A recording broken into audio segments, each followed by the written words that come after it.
बघा आता पंढरपूरचं झालं दर्शन वगैरे. आता हे काही आलोय गोंदावल्यात. आरतीच्या टायमाला पोचलोय बरोबर. दाखवतो तुम्हाला इथलं सगळं चित्रीकरण.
शंभू महादेवाच्या मंदिरापासून घेतलेला हा मुंगी घाटाकडील संपूर्ण नजराणा.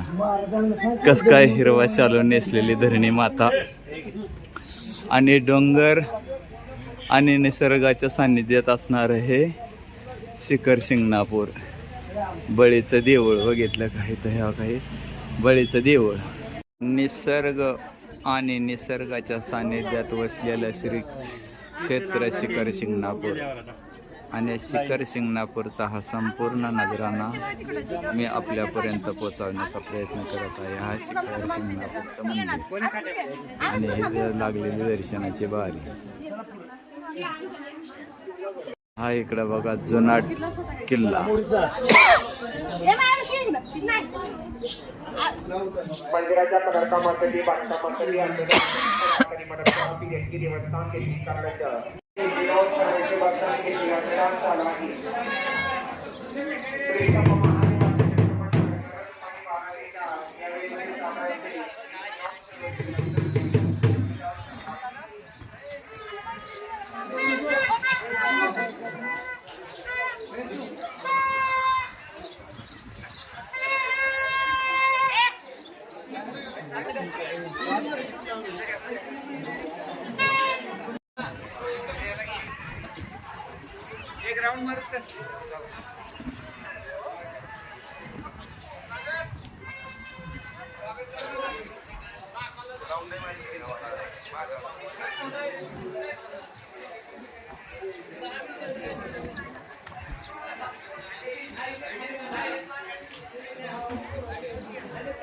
रामकृष्ण हरी जय हरी.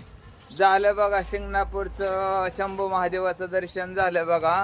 आणि आता निघालो आम्ही धीरे धीरे धीरे घराकडे. पंढरपूर झालं, गोंदावलं झालं मस्तपैकी. आणि आता शिखर शिंगणापूरचं दर्शन झालं आणि निघालोय आता आम्ही सगळं उरकून टाकाटक खटाखट मध्ये उरकून आता घराकडे चाललोय. दाखवतो तुम्हाला सगळं कसं कसं काय देव झाला काय झाला. आता इथं एकंदर बळीचं मंदिराचं ह्या काही संपूर्ण कस काय हे बळीचं मंदिर. शिखर शिंगणापूर या ठिकाणचं हे बळीचं मंदिर. कस काय वाटतंय खटाखट टकाटक नजराना. निसर्ग आणि निसर्गाच्या सानिध्यात असणारे हे तीर्थक्षेत्र म्हणजे शिखर शिंगणापूर. पाहिलं का खटाखट टकाटक.